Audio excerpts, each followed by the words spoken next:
Everyone, welcome to our first virtual convening for the EPFP alums. My name is Gina Schliemann. I am a Colorado and Global EPFP alum. We'd like to welcome you, and we're going to get started now. On behalf of all of the EPFP Alumni Collaborative who've helped plan this event, we'd like to welcome you to our first inaugural virtual convening. The Alumni Collaborative has been gathering feedback from you all on engagement opportunities, and we've prepared this virtual convening with the recognition that EPFP alumni consistently voice their desire to engage in continuous dialogue about important issues of the day. And we hope that this medium will enable you to connect further and share your perspectives, information, and insights on a few relevant and timely topics that we've prepared today. We hope that you thereby will grow our collective knowledge base and inspire future dialogue amongst ourselves and with colleagues outside of the program. With this convening, we hope also to spark future EPFP alumni engagements. This is our first venture into this virtual space, so we hope that you will find it meaningful and engaging, but we also hope that you will bear with us with any technical issues that we may encounter along the way. It'll be a learning experience for us all. And special thanks we want to extend to Sarah McCann, who's helped with her leadership and commitment to this project, and also to the EPFP Alumni Collaborative for envisioning and coordinating this offering. As a point of technical instructions, your microphone has been muted to avoid static noise. There'll be potentially 100 participants today, and we want to keep the session going. So please, if you have questions, we would like you to ask them, but please indicate them in the Q&A chat box. We will have volunteers monitoring the chat box, and our speakers will be responding to some of those questions during the appropriate times.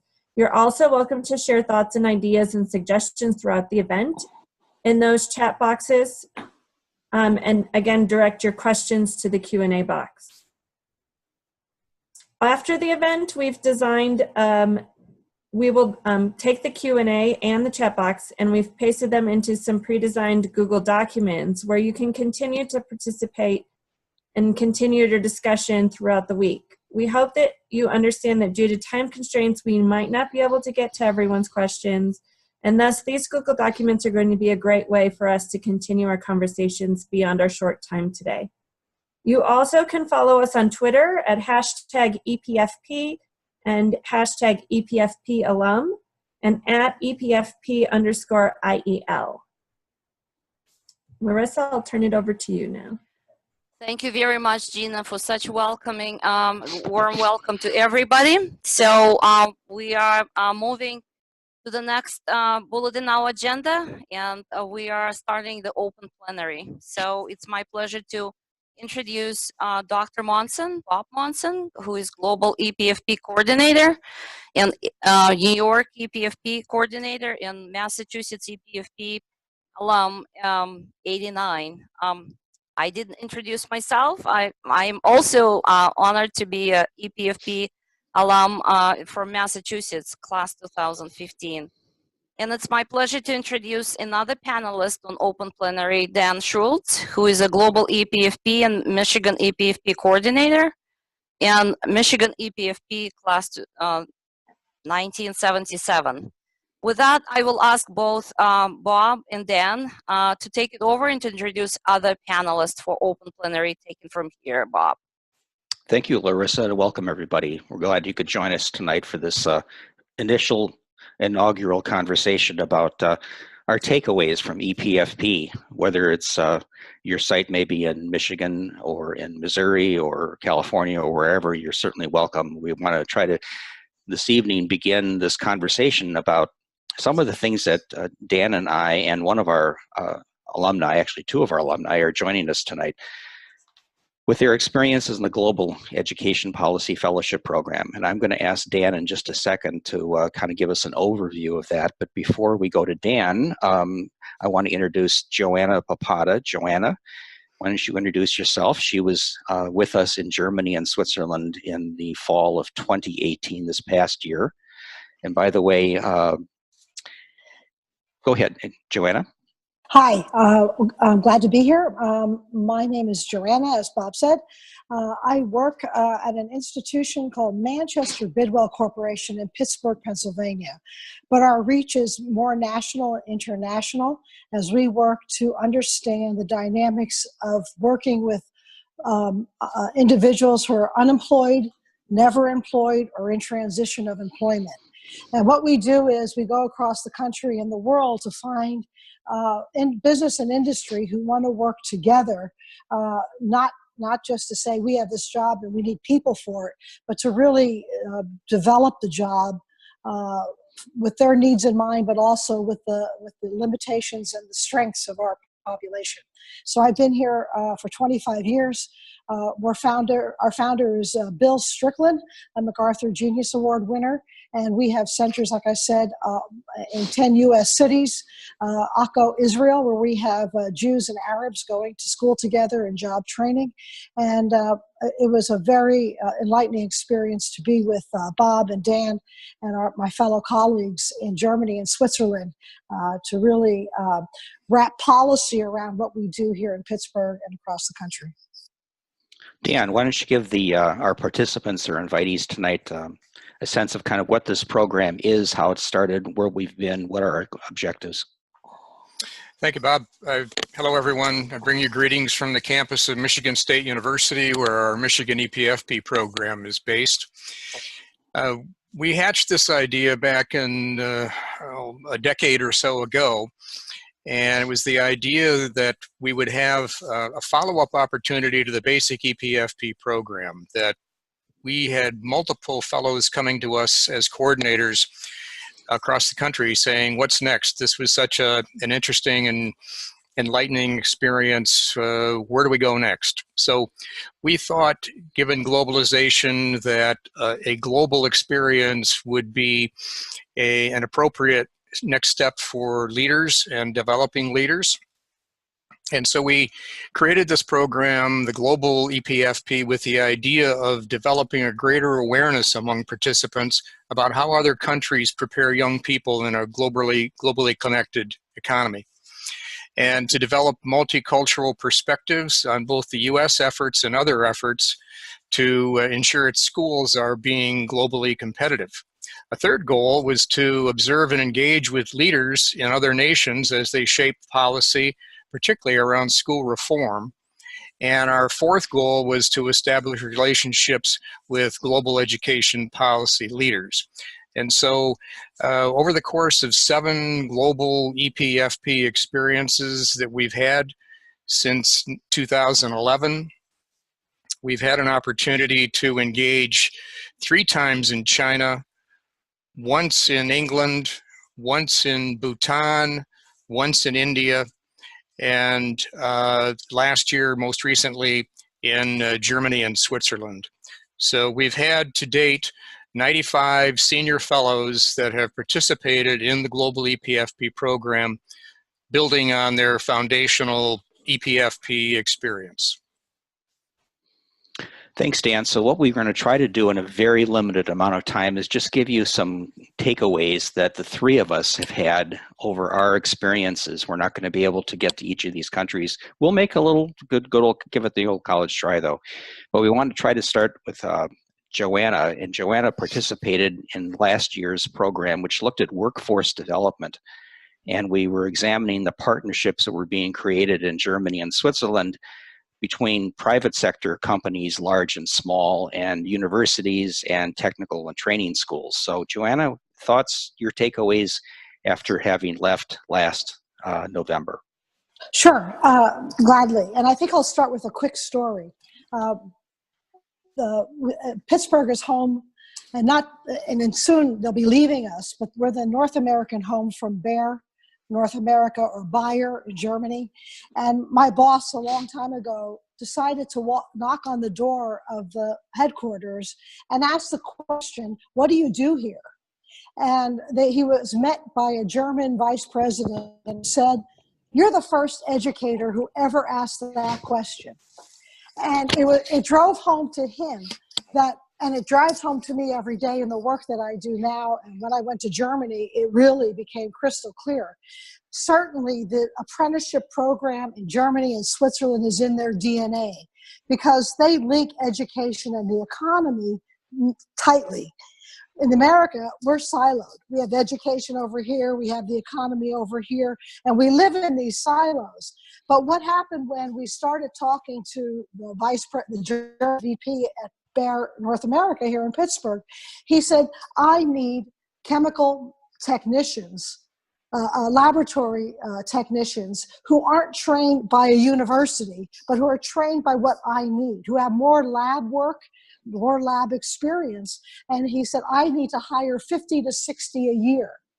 And so that conversation led to a bigger meeting where engineers and laboratory and chemists got together and wrote a curriculum to train chemical laboratory technicians. That program now is 16 years old. It trains chemical laboratory technicians, natural gas technicians, laboratory technicians in extracting the botanicals from medical marijuana. So it has blown up into a laboratory program, but it started with the question, right? What do you do here? And so what I learned in Germany was that this is a natural, this is part of the DNA again. This is how they operate between the education system, the chamber system, the industry, work hand in glove to bring about these relationships on behalf of the worker, on behalf of the health of the community, and the viability of a community. So I knew that, but I didn't know that. So I think we have a local German Chamber of Commerce here. We have many German companies in Pennsylvania that I'm working with right now to build these kind of apprenticeship programs through our centers across the Commonwealth of Pennsylvania. So it's been really helpful to at least have the words to write policy for our lawmakers and to really drive that home is that if you want a better economy in Pennsylvania and the Commonwealth, you need to start having access to everybody coming together and paying for it in a way, you know, so that we're all working hand in glove. Thank you, Joanna. Let's go to the other side of the world. Dan, I'm going to toss it to Dan on observations about China and maybe India.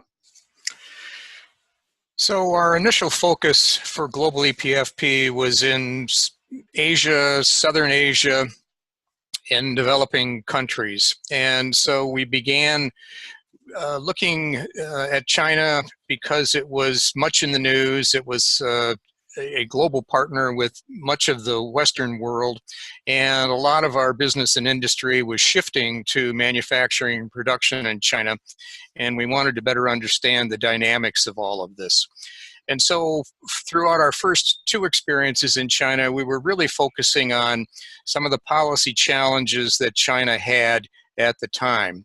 And you really have to think about the scale of things when you consider China.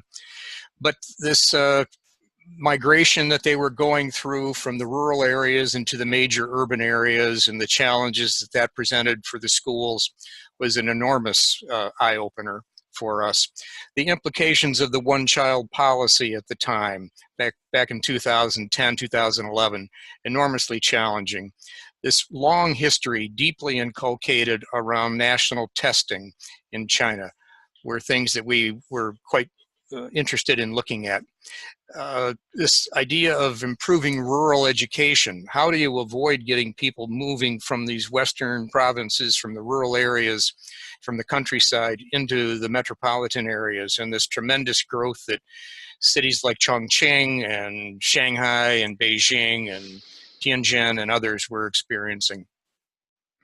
And then early on, we began to discover the growth of the private school movement in China and how the policy leaders in China were incentivizing the private sector to really push reform down onto the public sector.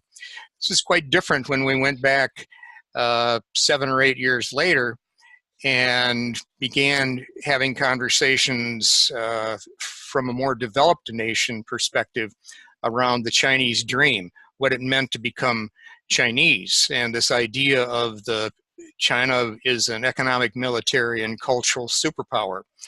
this idea of wealth inequality that they're experiencing in China now. So this shift in economic development and growth of an emerging middle class, very much reality there. The influence of Confucian values, we had quite interesting discussions around that and how that feeds into their efforts around preparing students for a global economy. So those were 3 experiences that we had over time in China, fascinating discussions. In India, again, looking at issues of scale and complexity, enormous disconnect between policy goals and policy implementation. So a lot of political rhetoric about what was going to be done, needed to be done, yet at the implementation level, things fell apart. The absence of linking education to economic growth in India, there was just a disconnect there. And again, the private school movement, we saw people in public schools that wouldn't send their children to those schools, yet they would invest heavily in private education in that country. And then a whole set of cultural issues within India that they continue to struggle with mightily. I wanted to talk a little bit about Bhutan, but before I do that, as I was listening to Dan and Joanna, what I was thinking about is what I've learned over the last 7 or 8 years in working with Dan on these programs, is that there are commonalities across all these cultures in terms of how they approach education policy.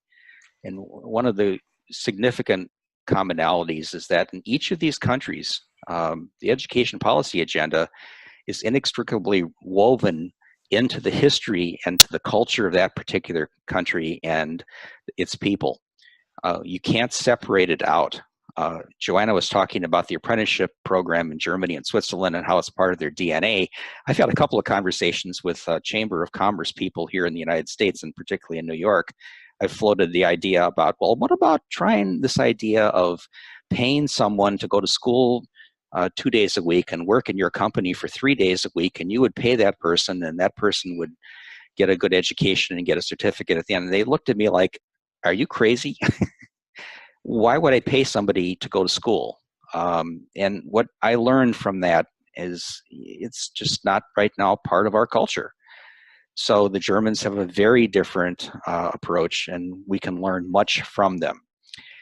The other thing that seems to be common across all these cultures is that what we've seen are countries moving to a free market-based reform strategy to improve their schools. Whether it's in China or whether it's in England, we've noticed that there's a tendency to give parents and kids more choice in the kind of education that they're getting, but also governments and ministries, and we see this particularly in China and India, they're turning to the private sector, for-profit companies, to accelerate the reform agenda in each of those countries. So Dan and I believe John Ward, the year he participated, we visited a school in Shanghai that was built by a for-profit company with the authority of the Shanghai Ministry of Education. They ceded that land. They retain ownership of the land, the government does, but they've given this for-profit company the opportunity to literally build a school from the ground up. And when we were there, we saw about 1,000 kids in that school attending. They're paying tuition to go to it. It's a for-profit operation. But that school just would not have been possible given the complexity and the size of the bureaucratic system in China, particularly with the Gaokao, which is that college admissions test that high school students take at the end of their high school year. Bob, I'll just remind you that that school was forced to be developed on the developer. The property developer couldn't get approvals for developing the apartments, the homes, unless the company agreed to put this school up, and it was at the company's expense. Yeah. Let me just take a minute or two just to talk about observations in Bhutan. Bhutan is a kingdom. It's about 1,000 years old. It's in the Himalayas. It's just on the other side of the summits from China. It borders India. It's a country of about 750,000 people that's been, until about 1970, one of the most isolated countries in the world. And what we saw there, again, is an ambitious reform agenda. Some personal observation and then a policy observation. Every teenager, every middle school kid that we encountered in Thimphu, in any of the towns of Bhutan, every kid has got a smartphone. And they've got access to the world via the internet. Here in this most isolated country, now they have access to everything that's going on around the globe. And what that has done is raised an awareness among parents in Bhutan that these kids are being exposed to values that parents almost have no control over. And parents are bewildered and concerned about the moral and ethical development of their kids, given the kind of experiences that they have on the internet. And so here's a country that's its national symbol, its national purpose, as they've kind of framed it, is this notion of gross national happiness, not gross national product. It's been the country's mission statement, if you will, since the 1970s. And now that whole notion is under attack, if you will, by the experiences that our kids are having with the internet. And what we found was that the country's schools, centralized, like most Asian countries, have no health curriculum. They have no wellness curriculum. And so that was the major interest of the ministry, is to develop across all of its schools a health and wellness curriculum, because they need something to kind of help the students understand what they're seeing and then make better decisions in their lives. The other significant policy initiative we saw in Bhutan, because it's a rural country, most of the country is not accessible via automobile or truck. You walk into the mountains to these little villages. They're moving to a regionalized education system where kids would go and live on campus during the week, take their classes there, and then go home with their parents over the weekend. And a country that has been steeped in 1,000 years of value that is placed on family life, was just tremendously insightful to see how they're trying to handle a major policy shift like this. So again, and the reason that they're doing it is that regionalized schools can have the kind of technology and equipment and curriculum that's broad enough to prepare their kids to be successful in the 21st century. And that's the common denominator that we've been seeing, whether it's in England, whether it's in Germany, whether it's in Bhutan, wherever it is. And we're hoping to go to Iceland this coming year and perhaps Argentina the following year. That's the consistent message. All of these countries are very aware of their position now in a global economy, and how do we prepare the next generation of kids to be successful in that economy. So those are just a few thoughts that we've had as a result of our global education policy fellowship program. Larissa, I'm mindful of our time, and I'll invite Joanna, any thoughts that you've had, or Dan? Thoughts before we close this portion of the session. Right. Yes, at this point, we appreciate everybody who is listening us online, and we are mindful of time, but in a few minutes left for our wonderful open plenary. We would like to ask any questions from Bob, Dan, or Joanna. And if there are no questions, I would like to ask every open plenary panelist to address the most commonly asked question, at least one question that you commonly ask, starting from Bob. Starting from me? Yes. What question you are mostly asked by whoever is interested about global EPFP? What is the most common question you are answering? Well, what we try to do is communicate that this is a half-year experience. It is a study program. And like any study program, we try to engage the participants in coming up with a question that they would like to investigate over the course of our online meetings. We usually have 6 or 7 of those on Fridays, synchronous meetings, either before the field study or after the field study. And so we invite them to think about a question that they would like to pursue in the course of the semester that we're having this experience, so that when we engage them in a field study, we want them to have firsthand experience in schools talking with people that are moving and shaking the agenda, just as we do in Washington in the regular EPFP program.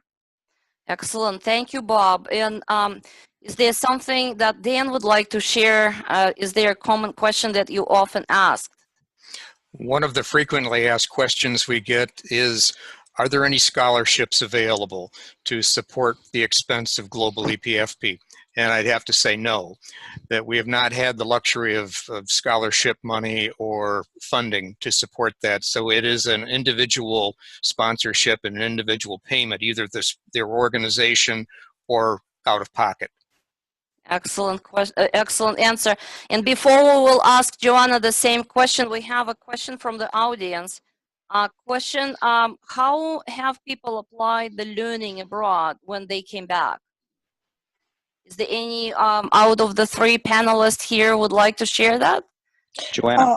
Yeah, sure. I can do that very Thank easily because I'm working with the Commonwealth of Pennsylvania right now with our governor, our legislatures, to develop ways in which we can indeed link job training programs like ours with higher education, with business and industry, so that it's not competitive, but it's complementary, and it's all on behalf of the students. So right now we're working in 5 Pennsylvania cities and creating centers that focus mainly on what's the need in that community in terms of jobs in the market, and saying to our state legislatures, why isn't this a good idea, especially if I can offer you a return on investment. So if you help us get a student, an adult student, into the Bayer Chemical plant, and I can promise you a return on that investment in 2 years, it becomes a win-win, especially when now the industry is putting money in too. They're acting like the apprenticeship, where they're paying the employee to work at their center, at their job, but also providing that return on investment back to the state. So it's really a whole different model that I'm very happy to say that the knowledge and from what my takeaways from the global EPF has at least given me the research to really fight the good fight in terms of policy. Excellent. Thank you very much. And I just received a 5 minutes warning from our great volunteers who are helping us behind the scenes. And thank you, volunteering team, for doing that. So is there, as Gina, our next presenter, is getting ready in a few more minutes that we still have left for open plenary, is there something that we didn't address, something like a closing word, very briefly from each the panelists, if you will? Do you want to, let's just start maybe from Dan. Dan, anything in closing, and then we will ask Bob and Joanna. Well, Bob and I think fundamentally believe in this global learning, and we have devoted a lot of time and effort to it. Our sponsoring organizations, in his case, New York, here in Michigan, have devoted a lot of time and effort to this. It's something that we believe strongly in and hope to continue in the future, and invite people to explore the possibilities. Excellent. Anything to share as a closing for the open plenary from Bob? So global education policy is a view from the 50,000 foot level, because we often say in the regular EPFP program when we go to Washington, you're looking at these issues from the 30,000 foot level. And so I believe as we go into a presidential election in 2020, this issue of nationalism and globalism, what's happening to jobs in America, how are we going to be globally competitive, These are going to be at the center of a lot of the discussion. Hopefully, it's constructive discussion rather than polarized shouting back at each other. But I mean, this is going to be, I think, one of the central issues of the next 5 to 10 years. It's not only being asked in this country, but you see it across the country and across the globe in both Western and Eastern civilizations. So we think this program is the right thing at the right time to help people make sense of the very significant challenges we have. Thank you very much, Bob. Anything we missed, Joanna? Anything that you would like to add at the very end of the open plenary? Just a real call to arms for all educators and education policy people to get out of the silo first, to knock on the doors, to find out what's the best learning that can happen when you link up with industry and business and the economy, and not stand on the sidelines. Thank you very much for excellent open plenary. Thank you, Bob. Thank you, Dan. Thank you, Joanna. And please express our best wishes in speedy recovery to John Ward. We missed him. We hope he feels better, and we will have a chance to meet with him sometime in the near future. Thank you very much for starting us off. And with that, we're moving to our next presentation. With that, Gina, it's a pleasure to introduce our next presenter, Gina Schliemann. And if I'm mispronouncing your beautiful name, please correct me. And my name is also starts from SCH, and I heard all kind of spelling. So anyway, it's a great pleasure to introduce Gina, who is a founding consultant in GPS Strategies Group LLC. Gina is a 2012-2013 Colorado EPFP and also 2017 Global EPFP in China. With that, we will provide a full bio, which is a lot of accomplishments. Hats off to our second presenter. We will put it on our Google Doc, and I hope those of you who are listening online are aware of Google Docs that will be serving as a follow-up communication tool after the end of the session. Not only session, but the whole event. So with that, Gina, take it away. Thank you, Larissa. Just give me a second. Can you guys see my slides? Yes. Okay, great, perfect. I'm just looking, there's,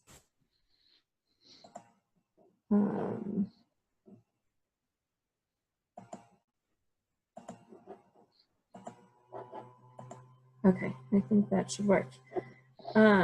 Yes, perfect.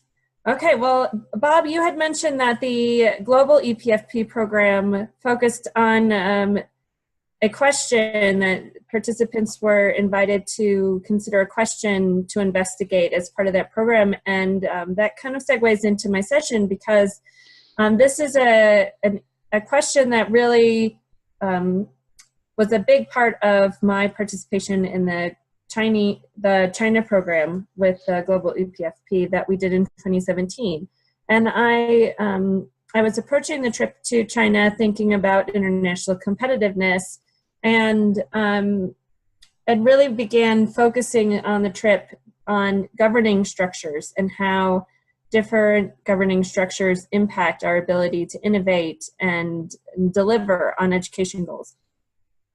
So I just wanted to kind of outline the topic here and talk a little bit about how governing structures are shifting in America and give some examples of that, and then look at a case study of Colorado, what's been happening in Colorado versus what I saw on the ground in China during our Global EPFP visit, and then use that as a point of discussion about what impact governing structures have on promoting and scaling innovation and promising practices.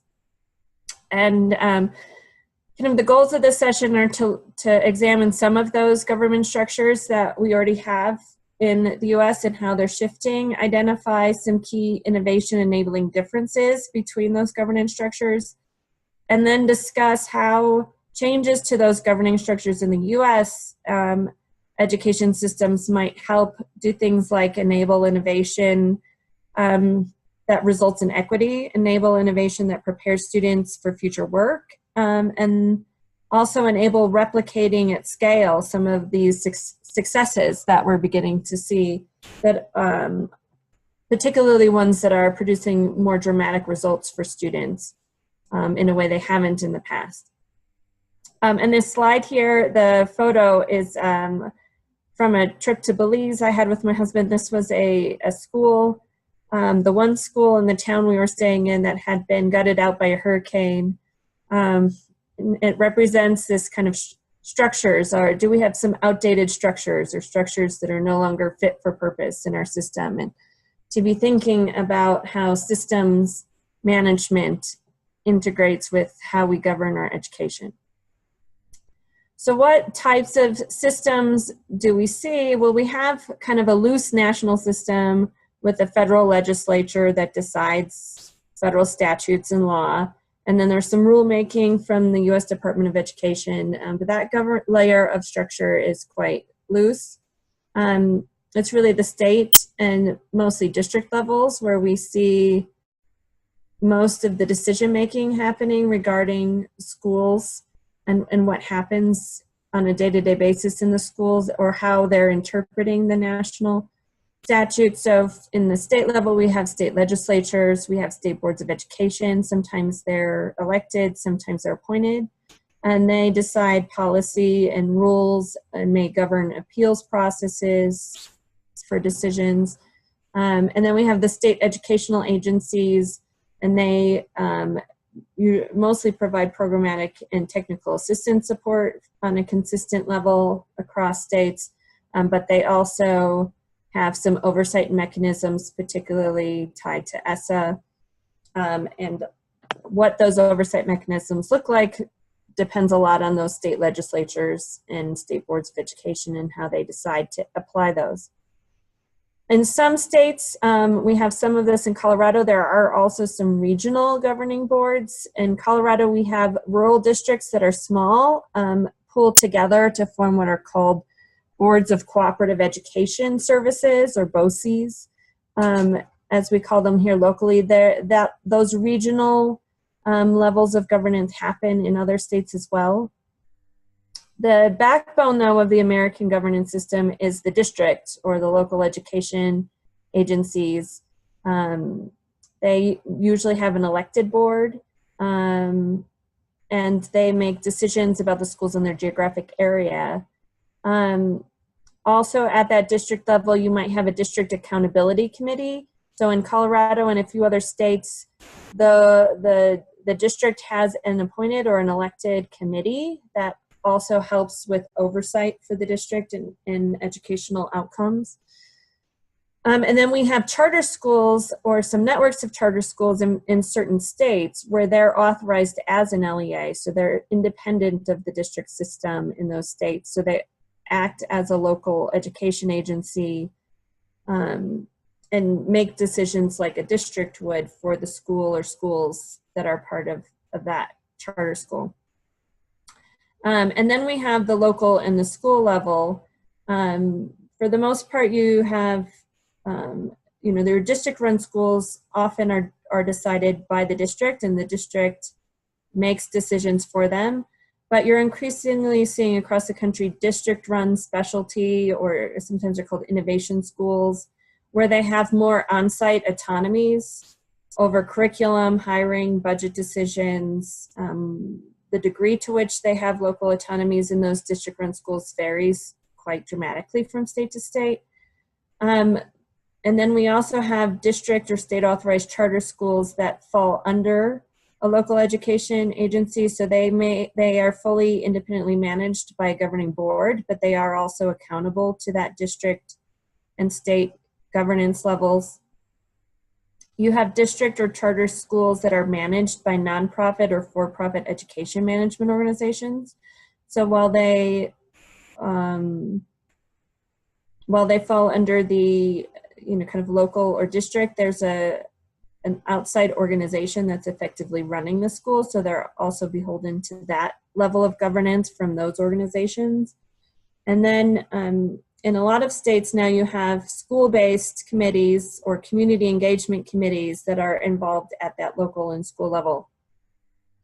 So if you, if you took a case of a charter school in Colorado that is working with a nonprofit education management organization, they also are required to have a school-based accountability committee.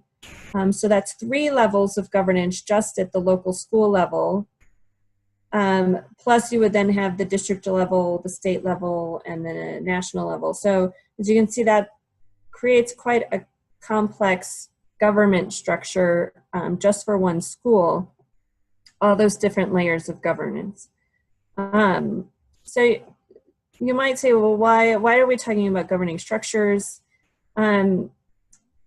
Partially because we have this complex layering of governance structures that sometimes we need to be aware of what role that has and what effect that has on the schools and what they're able to do, and what effort, how that might inform an effort to redesign education, how it's organized, governed, or delivered. We've been talking a lot as a sector about 21st century skills and 21st century readiness, but we're now almost 20 years, 19 and a half years almost into the 21st century, and we're still trying to figure out what 21st century means for our schools. So there's a lot at stake in this globally competitive world. Our education systems could be a tool to help us maintain that competitive advantage over rivals like China and increasingly India, Europe.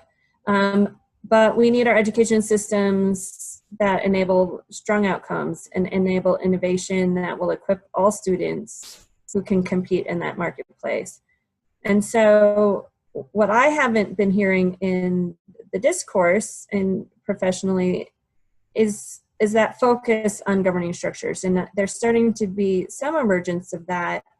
There's a conference this summer in Colorado that the School of Public Affairs at the University of Colorado, Denver is going to be hosting, and there's a few key specialists who've been doing some speaking circuits in policy groups around the country who've been talking about systems redesign.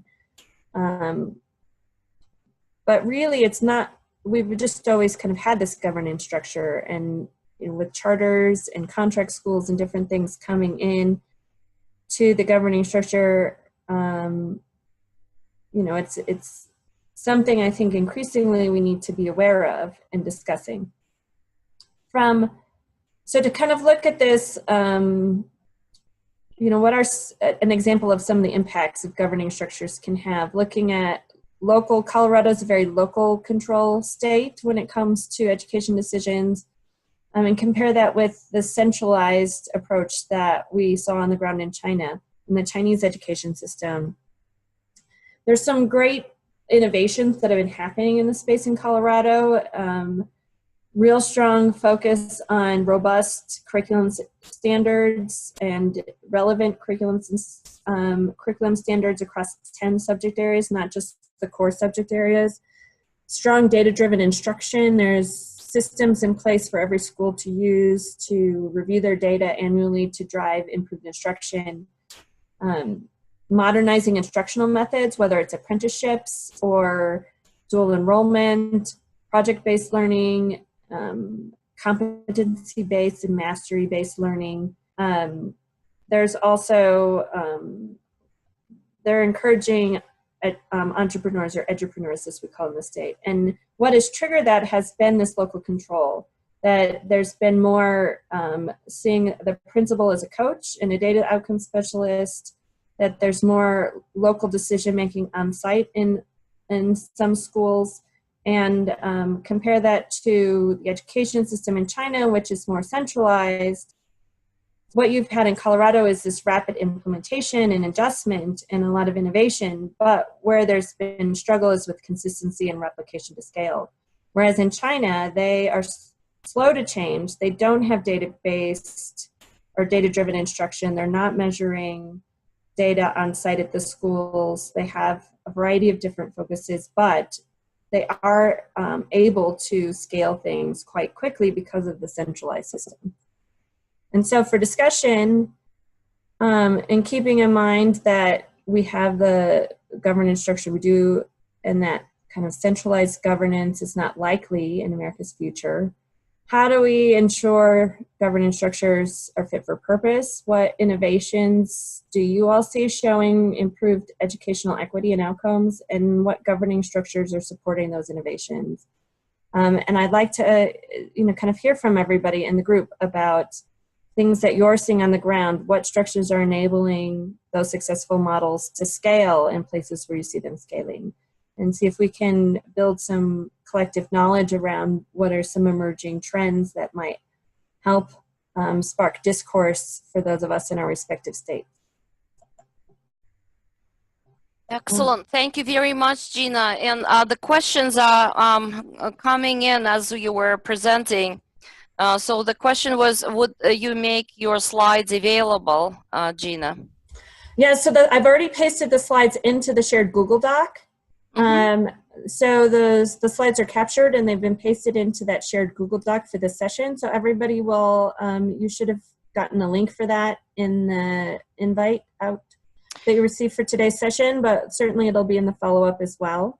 Sure. Thank you, Gina. So we will reassure everyone who is listening us as we speak. All information will be provided to all who registered for this webinar, and even for one reason or another were not able to participate live. All information, including slides and everything else, will be provided to you. And we encourage everyone to go to Google Docs that Gina referred to, where we hope a discussion will continue after the event today. And the session discussions, questions line up put together by Gina would serve as a guiding questions for that discussion, and you will find it, it's already been copied and pasted into the Google Doc. Couple more questions, Gina. So the question is, where do we see most opportunity for collaboration between these different levels? Yeah, so, I come from Colorado, so I know kind of what's on the ground there. So I'll use that as an example. We have, for the example of Denver Public Schools, they have now 1/3 of their schools are charter schools. 1/3 of their schools are semi-autonomous innovation schools, we call them in Colorado. So they have some on-site control of hiring, curriculum, professional development, some control of their budget. And then we have 1/3 of traditional schools. And we've seen a dramatic shift in the performance in Denver. What we've seen happening is initially what started in the charter sector innovation has spread into innovation schools. So a lot of the innovations that have and new ways of learning that have made it into the charter schools and that have been really focused on equity in Denver were being seen proposed to be put into district schools as innovation schools. So there's the desire for more autonomy on the school campuses, to have a more active principal that has a coaching role in driving the performance of the school and is provided with levers to do so. And those are concepts for the public school that came out of the charter school sector in Colorado. So I think that's an example of where some charter schools that had real strong motivations and good design came in and produced results, particularly with difficult population students. And that has changed the way DPS approaches how it launches new schools. So when a school is being closed for poor performance, they have pre-approved innovation schools or charter school proposals that then go into that community, and they make their proposal for what education opportunity they are able to provide, and then the local community gets to choose which model of school best meets the needs of their students. And so that, I think, is a direct example of how that integration has happened in Denver. There's another question coming in, I think it's from Dan Jesse, in the question box, he was asking about technology. There have been recent news stories in the US that indicate that wealthy parents and parents from Silicon Valley do not let their children have a whole lot of screen time in favor of interactions with humans, as opposed to other groups of students where they're encouraging screen time. He was asking to what extent is that happening across the country, and he's also asked in other countries as well. And I think you have that tension as well in the innovation space here in the US. You have kind of these conflicting, we see it in Colorado. We have some schools that are removing all technology except for the technology they need for testing, particularly the younger grades. And then we have other schools that are, throwing devices, increasing the number of devices in the classroom, one-to-one devices, plus additional computer labs and technology labs. So I think while it varies internationally, it's also varying here in the US. Right, thank you very much. Questions are pouring in, and we will make sure every question will be answered. Unfortunately, we have very limited time during today's event, but let's just see if we can answer one more question before. Can I answer Larry's question here? Because I think it's particularly relevant. Sure. Equity is a big focus for EPFP this year. And, in general, it's a big focus nationally. And while I know in the charter school sector across the country, equity hasn't always been present, in Colorado, we see charter schools being a big equalizer for education opportunity. Our charter schools in Colorado serve more disadvantaged kids, more English language learners, more free and reduced lunch kids, more minority kids than, percentage-wise than traditional public schools.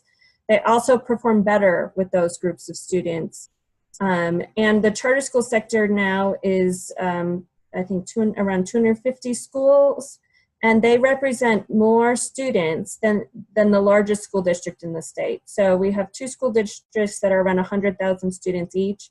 And our charter schools, I think last time I checked, there's over 150,000 students in charter schools across the state, and the sector is still growing. And in Colorado particularly, equity across racial and economic lines has been a big focus of the charter school community and the particular operators who have been approved. And I think that has to do with the fact that we have a very strong regulation and a strong charter law in the state, which has been recognized as the second strongest state when it comes to charter authorization law. And I think that makes a big difference, having that regulation and accountability for those charter schools and enabling the districts to hold them accountable. All right, thank you very much, Gina, for taking question. And again, if we have any questions left, and there are some, we would make sure that Gina will get them on time, and we'll be answering them and placing the answer to the Google Doc after the event. And we will make sure we will share again the links to the Google Docs and all other information accordingly. With that, I would like to thank Gina for her wonderful presentation. I hear a lot of applause, so thank you very much, Gina. And with that, it's our time to move to our next presentation. And for me, it's a great pleasure to introduce our next presenter. It's a very important topic. All topics are very important, but the name of the topic, Small But Mighty, hosted by Krista Allison.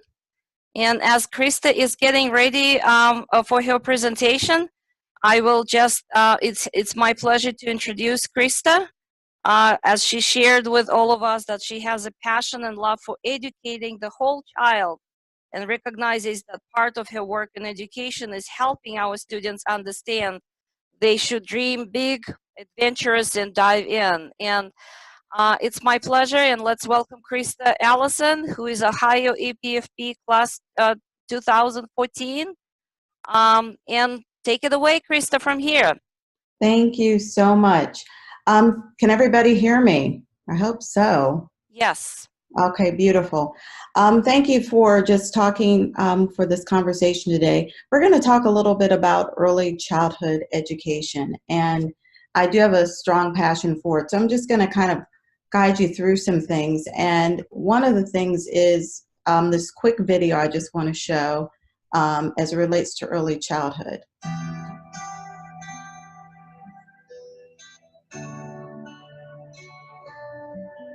That's me at 4 months old.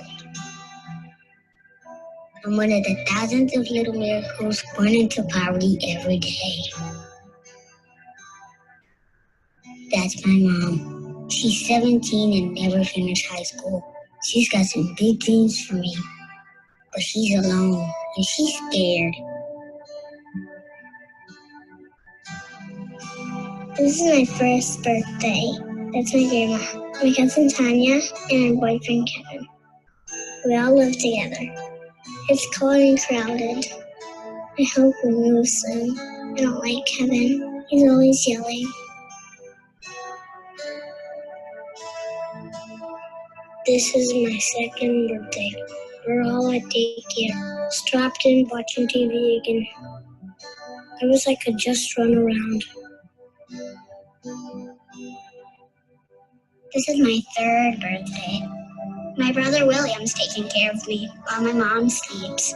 She works the night shift, so we can't turn up the TV. But we get to go to bed whenever we want. This is my fourth birthday. We're sleeping at my aunt's this month. I don't know when my dad's coming home, but I'm hungry and I miss him. This is my fifth birthday. This is my first day of kindergarten. I'm tired. I'm hungry. I'm unprepared because I didn't get the right start. I'm twice as likely to be in special education. 30% more likely to never go to college. 70% more likely to be arrested for a violent crime. Become a teen parent. Drop out of school. Never hold a job. Spend the rest of my life in poverty.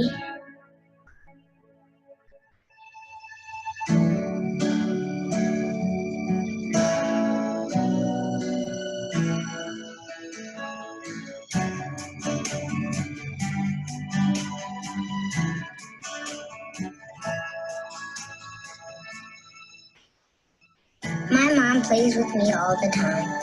She smiles a lot now, and she knows she's not alone anymore.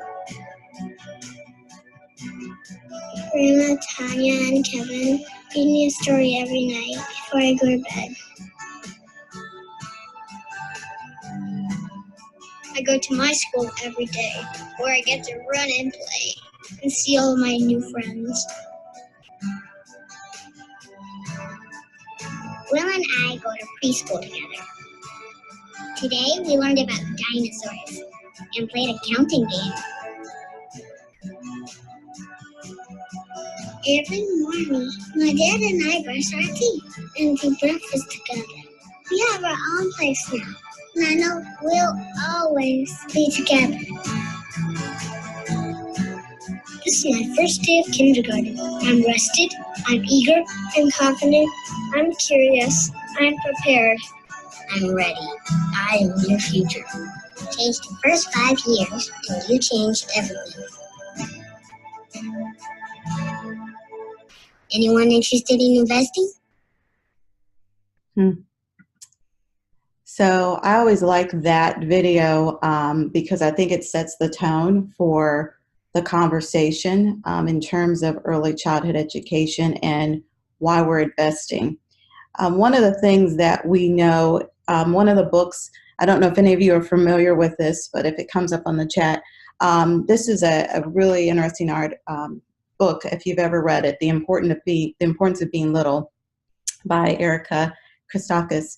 And she talks about preschoolers, but looking at it from the framework of how we can learn from preschoolers, because many times grown-ups believe that they have so much to impart to a preschooler, but there's so many things that we can learn. And so in Ohio, we've been talking a lot about early childhood education in light of some of the new education laws that have passed. So for those of you that are joining this conversation right now, I'm interested to know, just from our participants, many of you are probably involved in health, government, nonprofit, but just a quick chat question, and I don't know if I can pull it over here to see it, but I'm just interested to see from our questions that are coming across, you know, what that looks like. So, and I'll send the link. I think somebody asked me about the link. So if everybody can see that. Did everybody get a chance to see that video okay? I hope so. Okay. Great. The video of it was great. Yes, we all were able to see it. Thank you for sharing. Perfect. And then I think you wanted me to start my video so you can see me, but you stopped it. So if you want to start my video, you can. But one of the questions that I like to just ask most of the individuals is, when you think about your work and you think about the work that you're currently involved in, what best describes you? Are you in health, government, nonprofit? We all have been part of the fellows, the policy fellows for years, but where are you currently residing? So if I could see that pop up real quick, that would be helpful.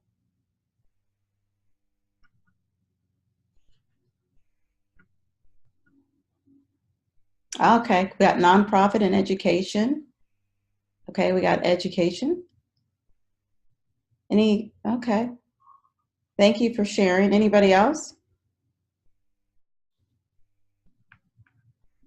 So when you think about this, but all of us are community members. So that's one of the things that I want to point out, is that we all have an investment in our community. I see higher ed, and that's listed there as well. That investment in our community is so critical. And so one of the things that my focus here in Ohio has been is how do we take the positions that we're currently at, and how do we, thank you everyone, I'm seeing where all of you are hailing from, how do we use that position to really infuse the importance of early childhood education?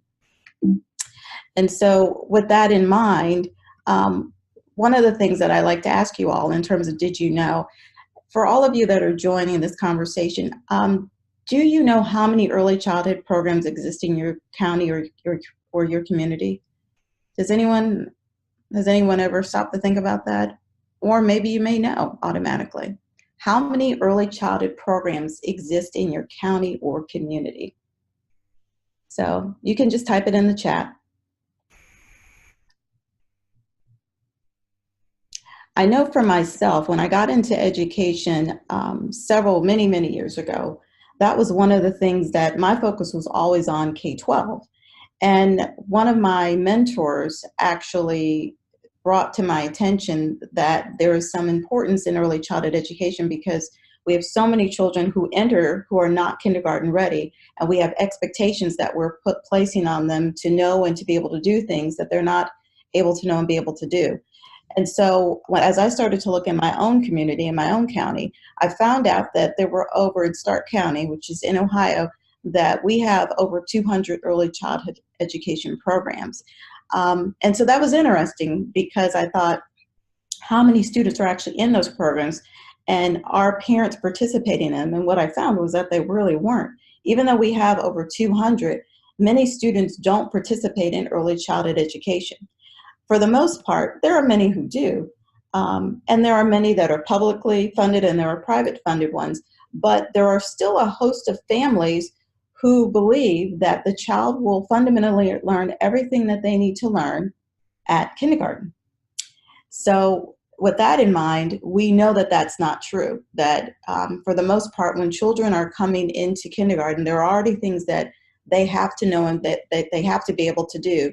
And they're already behind if they're not able to do those things. And so we started asking those kind of questions in our community, and I'm going to issue that challenge to all of you tonight. Do you know how many babies have been born in your county or community? This is another question. I asked that question in our community because I wanted to know, well, what's the entry point? If we know that children are born and how many are born, well, what happens next? Do they go home? Are parents sending them to their preschool or daycare center? Are they going to their local school districts? Some school districts are now offering full 4-year-old preschool for free for families, but some families are still saying, we'll wait till they go to kindergarten. In our county, I looked at and I got some census data back from 2016 that there were over 4,232 babies were born, but not all of those children were going to an early childhood or an early education center program. Another thing that I wanted to ask all of you. Did you know that early childhood readiness is a predictor of kindergarten readiness? It's linked to the passage of a third grade reading guarantee and as well as a dropout indicator. How many of you were aware of that maybe? In Ohio, what we found is that we have what's called the third grade reading guarantee. And for students that don't pass this third grade reading guarantee test or assessment, they can be held back at third grade. Now, there are opportunities for them to take that assessment over the course of their third grade year and even over the summer and even as early as the beginning of that new school year. But we know the detriments of when a child is held back and what that retention potentially may do. But what we also know is that early childhood education is also linked to dropout indicators. And that might be something that if you've never looked at it within your own state, as you look at the law, you may even find out that the number of children that have dropped out, there might be a link to that early childhood readiness and that predictor. Did you know that early childhood readiness can close the achievement and opportunity gap even before the child ever enters school? And that's an important feature because this is linked here to equity and access. We know that in some communities, for families to participate and enroll their child into an early child care center, a lot of times it's a resource, it's a financial issue. Sometimes it's a transportation issue. And so how do we close that opportunity and that achievement gap for our students? A lot of the conversations I know that we've had as policy fellows is about equity and closing those gaps. But there's also those opportunities that we can meet families where they are to better educate them. And so one of the things I like to share with you tonight is how do we raise that awareness on the importance of early childhood education and the resources that might even be in your own county or even in your community. There are things there that are happening, whether they're at the pediatrician's office or whether they're at the hospital or a healthcare center, that we can ultimately raise that awareness. We also know that there's this power of education. If we can educate and empower our families, well, that's also a huge benefit. One of the things that I try to impress and what I've been working on here in Ohio is how do we help families understand and parents understand that they are their child's first and best teacher. Yes, we know that they're going to go to kindergarten and they're going to learn a lot of information there. But as a parent, you were your child's first and best teacher. And for some parents, they're a little shy about that. Maybe because of their own experiences in school, they believe that they can't do that. But how do we encourage and help to educate our families? The other piece is activating. And as we talk about activating, how do we close those measures and those gaps? There are common pieces within each of our communities that we can link up with, whether they're early child care centers, whether they're school districts, but there are opportunities to close that gap. In fact, there is also funding out there by way of how we better educate our families, as well as how do we even ensure professional development of our early child care centers and those that are actually leading that effort. This video here talks about the achievement gap, and it talks about 21st century skills.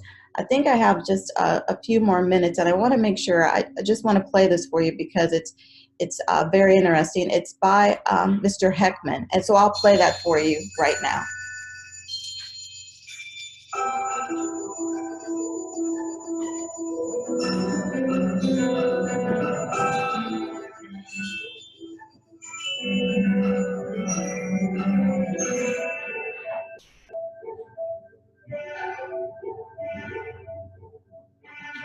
Any country has tremendous human potential. It's a question of what it makes of it. In many societies, including ours, many people don't get the chance to realize all their potential. I mean, right now, we're in a period of great economic uncertainty. But the danger might be to sort of squander some of these resources that we have, to spend money on potholes and not people. We have a large group of people who are essentially not producing, not contributing to the larger cause, what you're going to find is a growing gap and a productivity gap. We're not going to be competitive. If we don't become more educated, we are going to fall behind. The technology of the 21st century is one that requires high skills, requires math, requires computer knowledge, and requires communication skills. Early investment is giving people the early background that we know supports success among those who do succeed in the larger society.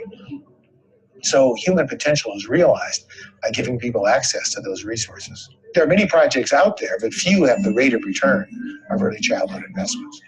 And so in that sense, this should be a favorite project by anybody, whether or not they're Republican or Democratic or any other party line. You could essentially both simultaneously reduce inequality and increase productivity in the society by investing in early childhood programs.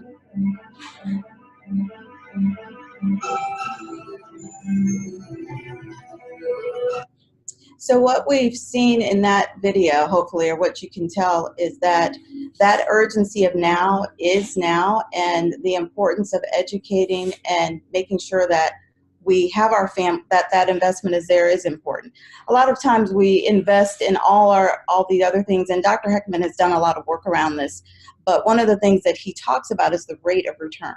And that might be something new that many of you might have never heard of, but it's really an interesting theory, which is if we invest in early childhood education, if we invest in our youth, if we invest in our small babies, the effect of that will have huge dividends and huge returns.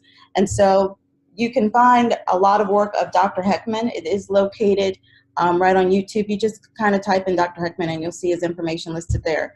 But here are some things that I'd like to ask you to consider.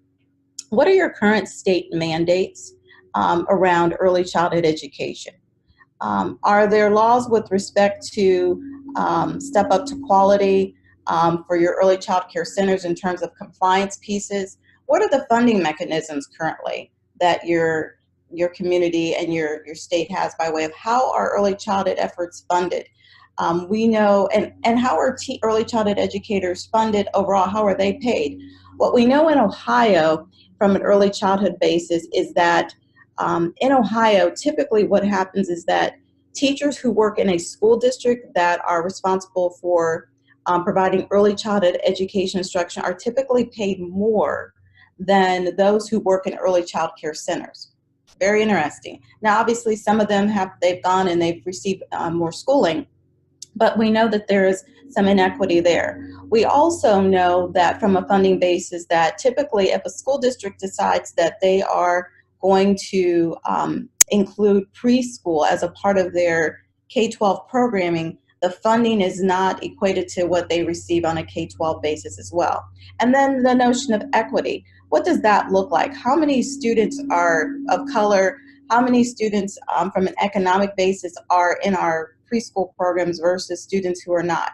So those are some questions that I always like to ask that really lead to some really interesting conversations. So those are things to consider.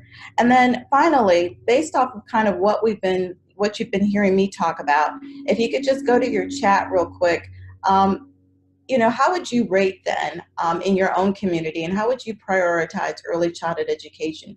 If you can quickly type in your chat, would you rate it as being 1, not a priority, or 5, being a high priority in your community? If you could quickly just go in your chat, let me see what those look like.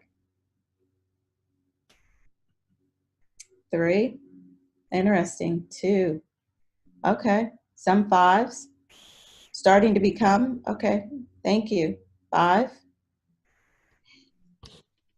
I think that as we look at some of the changes at our federal government level and the funding for education overall, at some of the new policies that are coming out, the question will be is how are we also taking a hard nose and a deep dive look at early childhood education? How are we supporting that effort holistically and not waiting until the child gets to kindergarten and saying, this is where we need to provide that support. Finally, because I want to make sure that I don't run out of time here, what are some things that you're still pondering? What are you still pondering? as we kind of talk about this notion of small but mighty, because what we know is that we invest early and we have a strong focus on early childhood education, then what we're in effect doing is we're being preventative. We're not being reactive, because that's where a lot of times our third grade reading guarantee, our graduation rates, our dropout recovery schools, those are being reactive. So how are we proactive and investing in that early standpoint to really help make a strong influence on our children so that they have a solid foundation? So are you pondering anything at this point? I think we got a question here.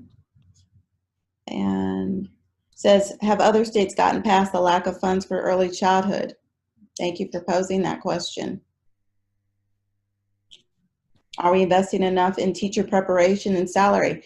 That is always a question as well. One of the things we know, at least in Ohio, is that we're not in teacher preparation and salary. We know that there's inequity in that.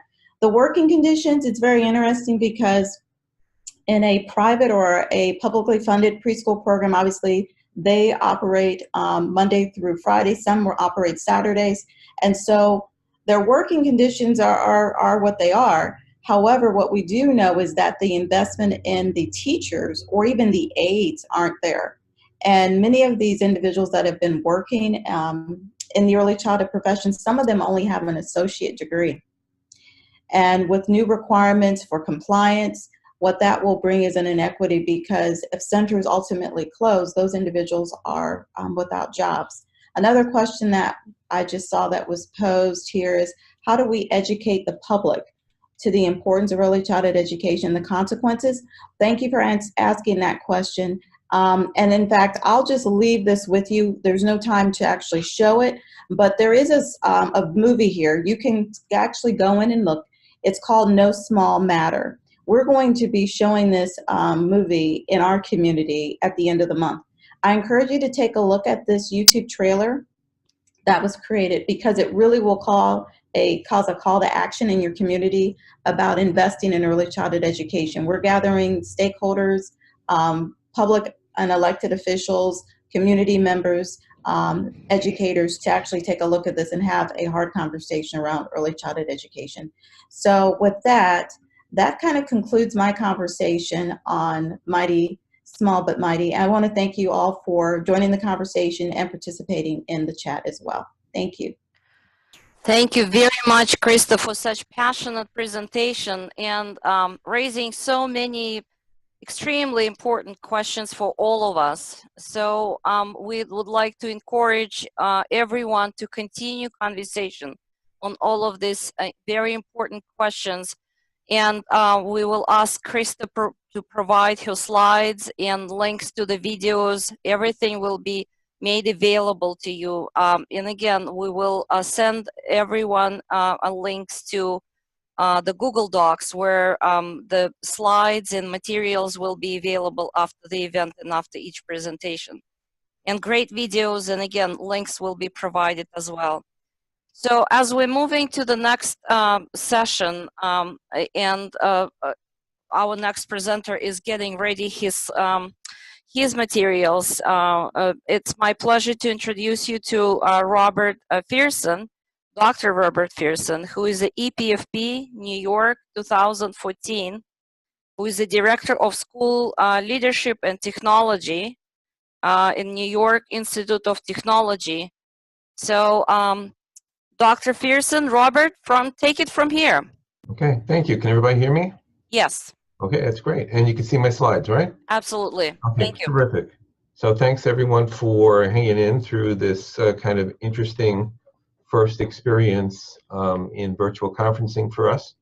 And I want to spend just a few minutes with you talking about some things that I thought are kind of interesting as we head into election season. And before I do that, I want to tell you, share with you that participating in EPFP was probably the most significant single professional learning experience that I had as a practicing P12 educator, and I'm delighted to be able to give back a little bit in this way.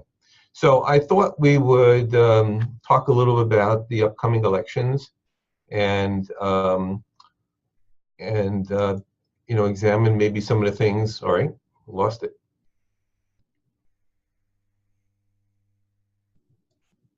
There we go.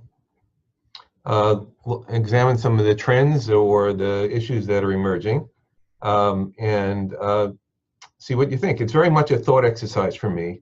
I don't have any great wisdom to impart. I don't have any particular points of view, except that I remember that we were inundated in the previous presidential go-around in 2016, in the lead up to that, and beginning from about 2013 all the way through 2016, we were inundated with all kinds of messages and bombarded with sound bites and video clips about things. And it didn't seem to me that education received its fair share of that attention in the previous presidential election. And there have been a lot of developments since then. So I thought maybe we could look at some of the, have a little bit of a conversation about some of the things that we can anticipate in the upcoming electoral cycle, and particularly look at maybe the current policy landscape for educational issues. Think about what role does education play in each party or each candidate's agenda, and then maybe speculate a little bit about how much influence educators may have on the course of 2020 elections. And although we can talk about P12 and higher ed also, I want to focus a little bit on P12 because that's, I think, first of all, it's my area of expertise and spent most of my career there, but also because I think that is the foundation of most discussions about education in our country. So I begin with talking a little bit about what everybody agrees with. And this sounds trite, but it seems as I've been looking at this and I've been trying to track all the information that's coming out about various campaigns, that no one denies that learning is valuable. No one would say education has no place, and everybody gives it a high priority, at least in principle. I think everybody seems to be acknowledging that there's a relationship between education and success in life. There's an agreement that excellence in instruction is a priority. There's a great deal of discussion about technology and the role it does and will play. There seems to be a general consensus about the value of STEM and in its various manifestations, whether it's in coursework or infused into courses, or whether it's through experiences, field experiences outside the school. There seems to be a consensus that we're never perfect and improvement is always needed. In light of our current situation and environment, certainly everyone agrees about the importance of safety and security for students, for staff, for our communities, and we'll see certain discussion about that. And no one denies the fact that education costs money. So those are kind of the general agreements that everyone has. The devil, of course, is in the details. We'll go through some of that. And one way to look at that is to start looking at the candidates. So here are the Democratic candidates for president. Not really. Oops. What happened? Something happened. My connection. That's okay. So all right, let's start. We will try it again. All right. Thank you for everybody's patience, and thank you for our presenter patience as we're testing technology. Thank you, Robert. Okay, we're ready. Okay. This is the actual field. So it looks, I've been trying to keep track of this. I hope I have everyone. Yesterday we had Seth Moulton, who joined the crowd on the Democratic side, and we anticipate, if it didn't happen today, I didn't hear the news, so we anticipate that Joe Biden will shortly be in it. So I think we've got pretty much everyone.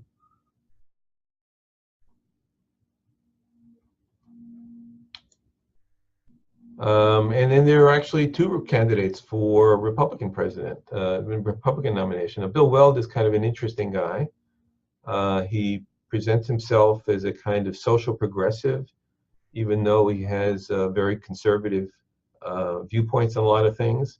When he was governor of Massachusetts, he had quite an influence on state, obviously through state budget, but he has a very strong position on state involvement and state leadership for education as opposed to national and federal leadership.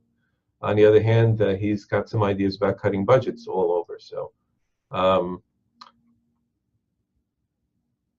and one way to look at this, because we're going to hear a tremendous amount of verbiage, and I'm not quite sure how to file all that stuff. I think that we have a real problem because we get so much information over the course of a day or course of a week, and especially as the campaigns heat up, that it may be impossible to keep track of this stuff. So I'm going to use maybe an organizing tool that I suggest maybe we can use to organize our ideas and to keep track of different things that different people say. And that's something by Sir Giovanni and his associates that it says that there are 4 values that have kind of dominated discussion about aspects of education in American life. And they are equity, excellence, efficiency, and choice. And each of these values has inspired a wave of reform, or more than one wave of reform, over the course of our history. We'll talk about this in a minute, but we'll see that they're not mutually exclusive, that there's overlap between one and the other. But it does appear that at various periods in our history, one of these values has been ascendant, others have been less popular, less evident in the discussion. So we'll look at equity. Equity, and in this term, it doesn't mean equal, it means fairness in sharing the resources available for all. I love that graphic. It includes a commitment to broad inclusion and universal opportunity. That inclusion word becomes increasingly important, as does the emphasis on opportunity. It recognizes and values diversity, and it's been an elusive goal through our history. It can conflict with narrowly defined visions of excellence or visions of efficiency and choice. And we have some examples of that in recent history. We talked about race to the top, kind of rewarding opportunities for excellence and focusing, and in the name of equity, but really rewarding excellence first. NCLB with its history of tracking and punishments and constraints on schools and school districts, and its recent iteration in ESSA. In terms of efficiency, this goes back a long way for our history as well. Americans seem to have a predisposition to the notion of getting your money's worth when it comes to public spending. And again, we'll quote Sir Giovanni here because I think it's a good way to organize this. The closer it gets to home, the greater concern about, are we spending wisely? Are we getting bang for our buck? In that conversation recently, in discussions about efficiency, the criticism of schools has been that increases on spending in schools have done little to move the needle, that there hasn't been a lot of improvement in student performance. On the other hand, at times in our history, efficiency has meant bureaucracy. The notion that experts could tell you better how to spend your money and how to impact on how to have the impact that you desire. Now the efficiency value is closely tied to the movement for accountability and for a general distrust of government institutions.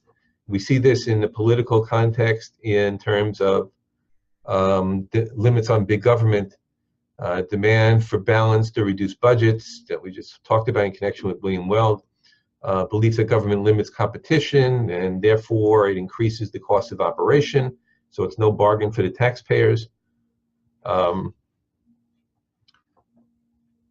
the concerns about negative impact of unionization and due process rules, and alignment with aspects of the conversation about choice. And in connection with choice, there have been different strands in our history. What Sir Giovanni calls centralists believes that schools have suffered at the hands of local control, and that there's a need for skillful professional leadership and direction. This spawns thoughts about national standards and accountability, federal leadership, state mandates and regulations, and now recently the intrusion of mega foundation, the Gates Foundation, the Zuckerberg-Chan Foundation, and others who use their dollars to promote an agenda. On the other hand, our belief in local control is embedded from our colonial days. Market-based choice is a fairly recent phenomenon in terms of the notion that the market should dictate educational design, development, implementation. One of the manifestations of that, of course, is charters. And then there's a thought that parents need to be individual decision makers, taking it out of the social domain where public schooling has long been embedded, and placing it into the individual choice, self-interest for you and your family being the deciding factor. Excellence is probably the hardest thing to define and has probably the most different approaches to it. I'll take this quote from Sir Giovanni again. For most, excellence is considered to have something to do with the school's ability to achieve its objectives in a high quality way. But of course, the devil there is in the details too. And there are multiple strands for this. One is an economic lens, that we have to be internationally competitive, that we have to prepare for 21st century jobs. There's the notion as well that there's a social context to this, that we have an obligation to produce the best and the brightest, that we must prepare our folks for citizenship in society, active and productive citizenship in society, that that there should be some value in inclusion and diversity, that it's not a question just of equity, but it enriches the mix, it enriches the social mix, it enriches what's produced by the schools. And it is an individual growth and development lens, that the growth mindset, for example, that our charge is to make sure that every student believes he or she can achieve anything within their realm of potential. And the whole child, looking at not just the traditional subjects, but looking at all aspects of human growth and development. So,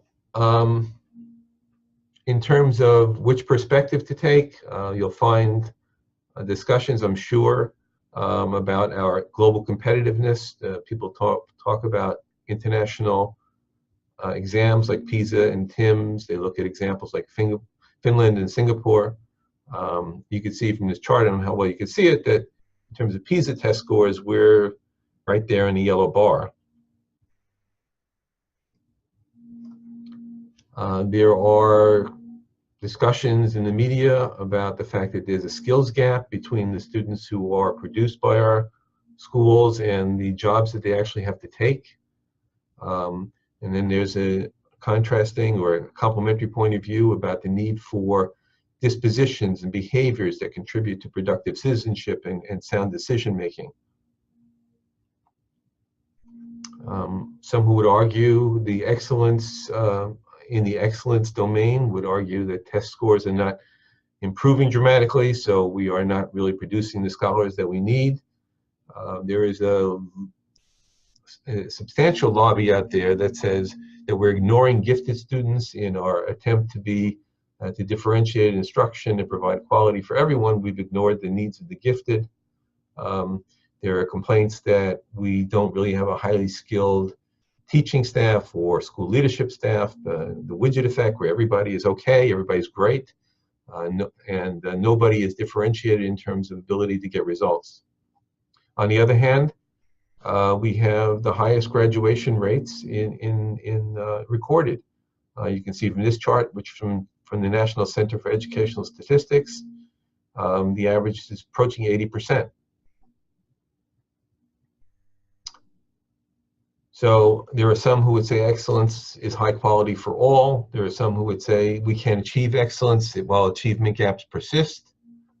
Some look to the debate on excellence as an opportunity to broaden or expand or narrow the curriculum, to focus it only on certain essential subjects, or to expand it to include the traditional palette that a liberal arts education has provided. In the excellence debate is the notion that we can't separate student achievement from economic and social issues that affect society in general. And those who look at our schools positively say test scores have been are misleading and they're misinterpreted. There actually has been growth. We misinterpret the test results. And there are some who say we're doing a very good job in other things that are not necessarily measured by standardized tests, including creativity, entrepreneurship, independence, and respect for individual differences, which somewhat differentiate U.S. schools from others. So, some questions to consider as we head into the fulcrum of the election year. Is this going to be an education election, or is that stuff going to be flying under the radar? There are what I call education desert websites. When we look at these websites of fairly substantial campaigns, there's not much to be said of education. Now, that could have changed today. The last I looked at this a couple of days ago. President Trump's website, on the other hand, touts his achievements with ESSA. He notes his Pell Grant expansion. He talks extensively about the purging of regulations, which he said hampers school improvement and student achievement, and talks about school choice. If Joe Biden gets in the race, as he's supposed to, I'm sure he'll be either talking about, or people will talk with him about, race to the top and the positive and negative consequences from that. So, which value will dominate in the road ahead? Will it be equity? Will it be choice? Will it be efficiency? Will it be excellence? And topics that may receive attention, I think we need to figure out which value they reflect. Is school safety is very likely to be a source of discussion. There's been a lot of discussion, not as a major topic, but as a sidebar among the candidates about student debt and the impact that has on for students who are graduating college. STEM would continue likely to be a subject of discussion. Funding levels, student rights as a broader discussion, as part of a broader discussion of civil rights, and the impact of immigration on our educational system and its ability to deliver results. And questions about whether teacher activism that we've experienced over the past couple of years will have an impact on the election. We saw strikes in Oklahoma, West Virginia, California, Arizona. All that activism attracted a lot of attention and support, but in the 2018 elections, there were no great trends that evolved from that in terms of either candidates who were elected or fiscal issues that were resolved. As I mentioned, no school funding issues passed in states that had teacher strikes. There were a couple a couple of states that passed initiatives. Maryland and New Jersey passed initiatives to devote more funding for schools. But of course, this takes place in a context in which opposition strongly remains to increasing taxes. So I leave you with these questions. Is there one most important issue about which educators should advocate and look for their candidates to provide answers in the months ahead? In terms of educational policy, is there actually a Republican or Democratic set of positions? Is there a federal commitment to ESSA? And I really raise that only in the sense that compliance has driven a lot of school reform over the past couple of decades, and a lot of that has occurred as a result of federal intervention, starting with No Child Left Behind, continuing to Race to the Top, and now with ESSA. So is that a question? And last, what will be more effective for us as educators, focusing on national elections or focusing on state and local elections? So with that, I leave you, and I thank you for your attention. Thank you very much, Robert, for this wonderful presentation. A lot of food for thought. Again, applauding, and I know all participants behind the scene, they are joining me, applauding your wonderful presentation. And I would like to remind everyone who is with us virtually participating in this event that all materials will be shared with you after the event. Just give us 48 hours to collect all that information and share it with you, as well as a recording for this session will be shared with you as well. With that, it's my great pleasure to introduce you, to give a word, to give a mic to our Vice President of Research and Innovation, Dr. Helen Malone, who is also a National Director of Education Policy Fellowship Program. So Dr. Malone, take it from here. Thank you so much. So again, good evening to everyone, and I just want to really thank all of our speakers for taking their time out of their busy schedules and joining us and really presenting us with a wealth of both information but really thought-provoking questions that really go from local opportunities all the way up to the kind of global view and the comparative nature of some of the work. I'm really encouraged by this global collaborative of EPFP alumni who have really engaged in this community to have these salient conversations.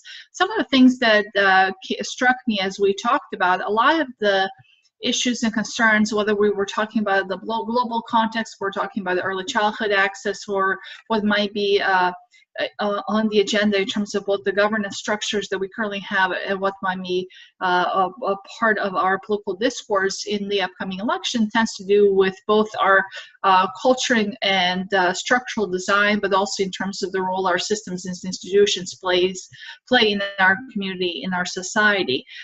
Clearly, as the technology and innovation grow both in U.S. and in global context, the interplay of culture and government structures and systems are clearly going to be intertwined in some of those conversations, whether it's around centralization, decentralization, the role of the federal government providing innovation space or not. So some of those tensions that were addressed through global discourse have been really interesting, especially as we consider the role of history and culture, as Bob mentioned earlier in our presentation, being so interwoven in terms of how today's education policy contexts are interpreted and presented, and also where are some opportunities for educational policy innovation.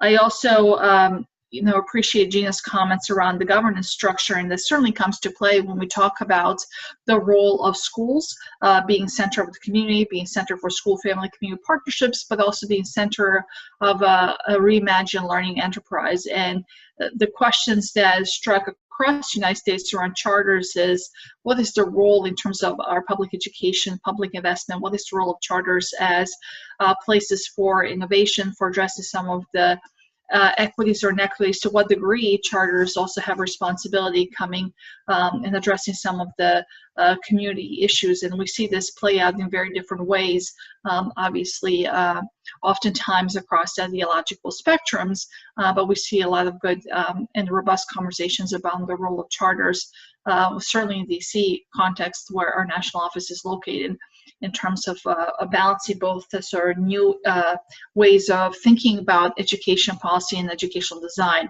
and also strengthening our course or public education in our traditional schools. I think Krista's presentation around early childhood really brings up important point in terms of what is our collective good and how do we really focus on the ROI. What is the ROI on a lot of our investments? And we know from research, both in early childhood and out of school time learning, family engagement, that if we pay attention to some of these pieces as core to the learning enterprise, they will really help to create better pathways and opportunities for our young people. However, oftentimes when we talk about education policy, we tend to focus on the K through 12 in a more kind of traditional perspective and kind of classroom-centric, but not always student-centric, and particularly whole child, which starts way before to show up in the kindergarten, the first grade. And as we were prompted, I actually looked up in the county where I live, and we have 111 pre-K programs and 34 Head Start programs, not to mention the other private sort of daycare centers and arrangements. The issue has been around access, not necessarily always access in terms of availability, but accessibility and affordability. And so those are some of the issues that we know are salient in conversations around universal pre-K, as well as fostering conditions for learning and fostering conditions for early transitions and robust transitions across the educational system. So really appreciate that conversation. And when it comes to some of our conversation that Robert brought up around education, I think it was the American Enterprise Institute a couple of years ago in 2016 took a poll in terms of where education in national elections has fared. And obviously there's great variability election to election, but education has rarely been one of the top topics. Sometimes that can be elevated if there's a particular higher education act, as it was mentioned, or another big piece of federal legislation. Education propels some of this discourse in the federal legislative branch, but generally speaking, issues around health, economy, national security, and so forth tend to be more at the forefront of some of these discussions. However, we're way early to the 2020 cycle, so there's a lot of opportunities to think of very diverse ways of what ought to be the conversation. And for us to think about, we have, as EPFP, over 9,000 alumni have gone through our program across the country. So to what degree, since a lot of our alumni are engaged in the various organizations and systems are structured, to what degree are we moving in the conversation, at least in our fellowship, around what are some of the salient issues that need to be addressed? Certainly equity is at the forefront and has been central for quite some time, and is promising, encouraging that some of the conversations around equity and access and opportunity and various structural and systemic barriers are now coming to the fore in terms of more of a national conversation. And hopefully this is something that will continue. On that note, I want to also mention to you that if you go to IEL's new strategic plan webpage, which is called riseupforequity.org, and we'll share this also in a Google Doc, you'll be able to learn a little bit more about the Institute for Educational Leadership, which is where Education Policy Fellowship Program National Office is located, and EPFP is one of the core legacy programs of IEL.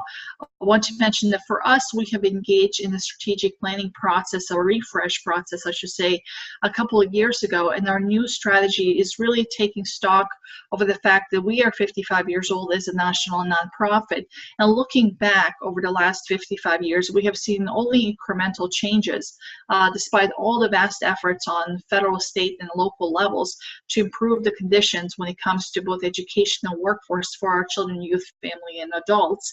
And so for us, that kind of begs the question of why. And after a lot of analysis, both of data and our networks, we posit that one of the issues are really structural, systemic, institutional in nature, and they really speak to the racism, classism, sexism, and ableism that undergirth a lot of the both the design in our structures and systems, but also the implications of such structures and systems when it comes to both the access to high-quality educational opportunities and also pathways and trajectories through our various systems in terms of healthy development, achievement, readiness, and attainment of different educational and workforce opportunities. So our big idea is that we can improve opportunity and outcomes and close gaps in both the access and achievement across education, workforce development through innovation and leadership development. If we invest in community leaders of all ages, stages, sectors, we can change the odds. So our work has really been around preparing, supporting, and mobilizing leaders, as well as investing in innovations that move the needle in closing some of the equity trajectories in our communities and making sure that we're decreasing some of the disparities in our communities.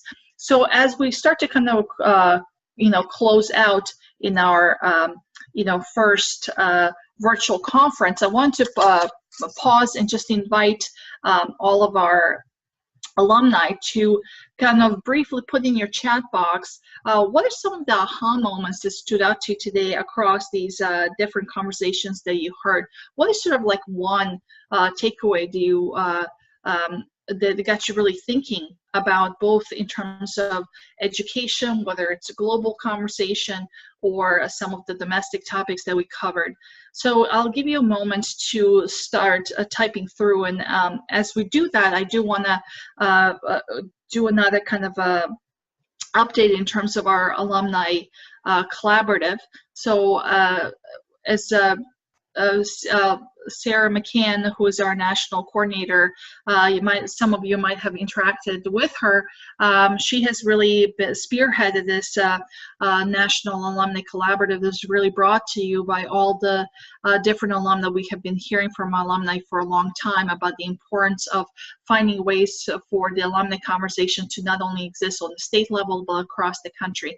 So this is really our opportunity to bring another way for us to virtually connect with all of you. We have hosted some Twitter chats and webinars in the past. We'll continue to reimagine and think about different ways that we can connect with you. We also host various alumni events on the site levels, at various conferences. We're starting to think about how do we engage alumni different ways. So we really appreciate the opportunity. And what really I find that very encouraging is that this is really for alumni by alumni. So all that you experience as participants has really been brought to you by the alumni in our alumni collaborative, who are volunteering their time to provide both the content and the platform and the resources for this conversation. On the global end, as Bob and Dan have mentioned, this has been kind of a 2.0 of EPFP for quite some time, and we had over 100 alums from the global EPFP program who have advanced through it, and we're planning ahead, as Bob mentioned, we're planning ahead to 2020 and keeping some more design features from the past, but looking to kind of new opportunities for expansion, partnership, and locations. So be on the lookout on our website, epfp.iel.org, for more information as that becomes available in the months ahead. So I just want to read here some of the comments that are coming up. Some of the things that you said are standing out for you. How do we, as professional educators, organize for necessary changes? To me, to answer a question, though not presuming that was geared towards me personally to answer, but I think for us, one thing that I will encourage all of you as EPFP alumni to really leverage this network to connect, both to share ideas, to share your practices and experiences, to ideate together, as well as to think about what can be done collectively to address and to lift up some of these issues, and to kind of use the national platform or alumni network to engage in some of these broader discussions and discourse. A couple of other comments have come in. One is the need to become aware of early childhood programs and funding and policies, and that's absolutely something that we're at IEL certainly aware of and mindful and passionate about, and have done a lot of work on the early childhood through our community schools work. Robin mentioned challenge for us is to move our agenda beyond the confines of the world of education, and we can only do so much. We need to mobilize public opinion. Sue writes, I'm always an advocate for using tools or a framework to approach issues. Love the efficacy, choice, equity, and excellence frames. I think that was really helpful for all of us. So thank you, Robert, for introducing those frames as well.